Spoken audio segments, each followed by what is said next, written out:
मित्रों, महादेवाय नमः। मैं राधिका नंदन आप सभी मित्रों का फिर से इस महादेव संस्कृतम यूट्यूब चैनल में स्वागत अभिनंदन करता हूं। हम लोग संपूर्ण संस्कृत व्याकरण की श्रृंखला पढ़ रहे हैं। इस 128वें श्रृंखला में हम लोग वर्तमान समय में कारक प्रकरण का अध्ययन कर रहे हैं। कारक प्रकरण का 15वां पार्ट है, जिसमें हम लोग सप्तमी विभक्ति अर्थात अधिकरण कारक का दूसरा भाग पढ़ेंगे और जिसमें इन दो सूत्रों पर चर्चा करेंगे। पहला सूत्र है यतश्च निर्धारणम और दूसरा वार्तिक है साधु साधु प्रयोगी चा। तो क्रम से हम लोग अध्ययन करेंगे। ये महत्वपूर्ण कारक सूत्रों में से वीडियो में से आखिरी वीडियो होगा। तो चलते हैं यतश्च निर्धारणम और साधु साधु प्रयोगी चा को समझते हैं। इस स्लाइड में आपको एक सूत्र दिख रहा होगा, साधु साधु प्रयोगी चा। ये सूत्र है, ये अधिकरण कारक का ये वार्तिक सूत्र है। आपको जैसा कि पता होगा, जब पाणिनि अष्टाध्यायी के सूत्र में कुछ कमियां रह गई, जिसको पतंजलि महोदय ने महाभाष्य लिखकर सुधारा, और तब पर भी कुछ कमियां रह गई, तो कात्यायन महोदय ने आए और उन्होंने वार्तिक लिखा। तो उसी वार्तिक में से ये पहला वार्तिक है साधु साधु प्रयोगी चा। अब इसका अर्थ है कि चा मतलब और। इसके पहले हम लोगों ने पढ़ा कि मतलब कि आधार अधिकरण तथा कुशल और प्रवीण के अर्थ के साथ सप्तमी विभक्ति का विधान होता है। तो इन्होंने और बोल दिया कि साधु साधु प्रयोगी, और साधु और असाधु शब्दों के प्रयोग में भी सप्तमी विभक्ति होती है। इसके पहले हम लोगों ने तीसरा पार्ट पढ़ा था, शायद याद होगा। नेक्स्ट वीडियो में आप देखेंगे इसके पहले वाला वीडियो। तो इसमें आपने देखा था कि कुशल और प्रवीण शब्दों के योग में सप्तमी विभक्ति होती है। फिर बोला वार्तिक, और साधु और असाधु शब्दों के प्रयोग में भी सप्तमी विभक्ति का विधान होता है। साधु मतलब सीधा या सज्जन, असाधु मतलब दुष्ट या दुर्जन।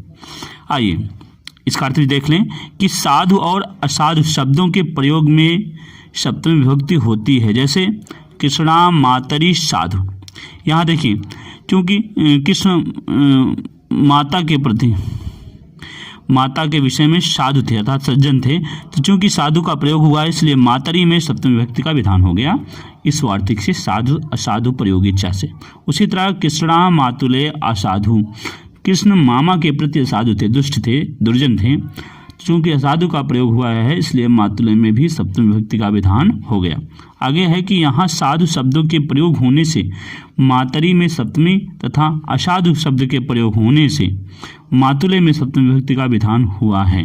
किस सूत्र से? तो साध्वा साधु प्रयोगे चा वार्तिक से। दूसरा सूत्र देख लें, यतश्च निर्धारणम।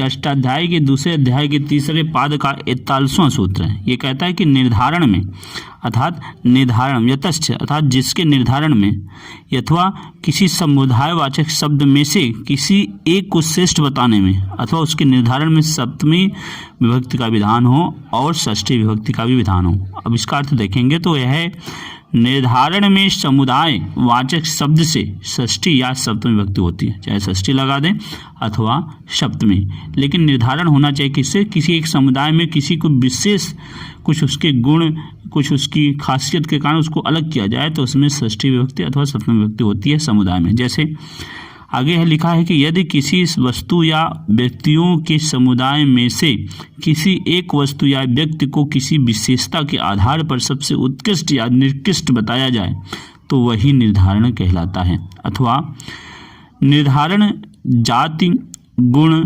क्रिया, संज्ञा के द्वारा किसी समुदाय से उसके एक देश का उत्कर्ष या अपकर्ष बताने के लिए अलग निर्देश करना निर्धारण कहलाता है।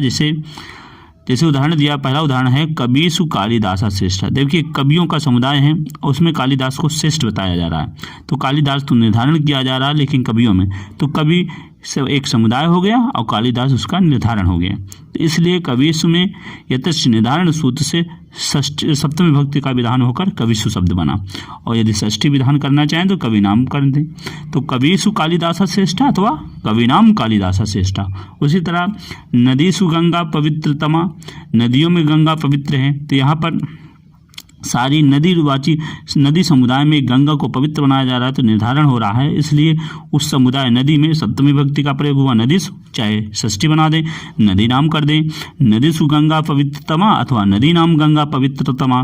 फिर अगला है वही अगला उदाहरण है बालकेषु रवि श्रेष्ठा। अब बालकों में, बालक समुदाय में रवि श्रेष्ठ है, इसलिए बालकेषु रवि श्रेष्ठा बोले या बाल का नाम रवि श्रेष्ठा बोले। किस सूत्र से? तो यतश्च निर्धारण सूत्र से। अब और इसको समझ लेते हैं, देख लें। लिखा है पर्वता नाम हिमालय उच्चतमा। अब देखिए पर्वत समुदाय है, उसमें हिमालय को निर्धारण किया जा रहा है। एक कुछ विशेष गुण के कारण, हिमालय की पवित्रता या विशालता के कारण उसको अलग किया जा रहा है, इसलिए यतश्च निर्धारण सूत्र से पर्वत में षष्ठी विभक्ति अथवा सप्तमी, षष्ठी विभक्ति लगाकर पर्वता नाम बना देंगे और सप्तमी लगाएंगे तो पर्वतेषु बना देंगे। उसी तरह नृणाम ब्राह्मणा श्रेष्ठा, अथवा नरों में ब्राह्मण श्रेष्ठ है अथवा नृषु ब्राह्मणा श्रेष्ठा। यतश्च निर्धारण सूत्र से दोनों चूंकि निर्धारण अलग हो रहे हैं तो समुदाय में नृणाम अथवा नृषु कर दें, चाहे षष्ठी कर दें चाहे सप्तमी। उसी तरह गवाम कृष्णा बहु क्षीरा, गायों में काली गाय बहुत दूध देने वाली होती है, तो यतश्च निर्धारण सूत्र से चाहे गवाम कर दें चाहे गोसु कर दें।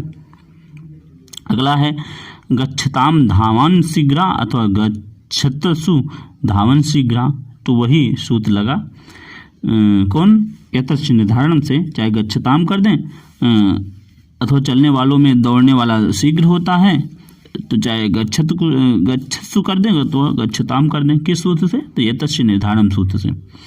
तो उम्मीद है वीडियो आपको पसंद आया होगा। यदि वीडियो पसंद आया हो तो चैनल को लाइक करें, सब्सक्राइब करें, शेयर करें। तो यह कारक प्रकरण का आखिरी वीडियो है।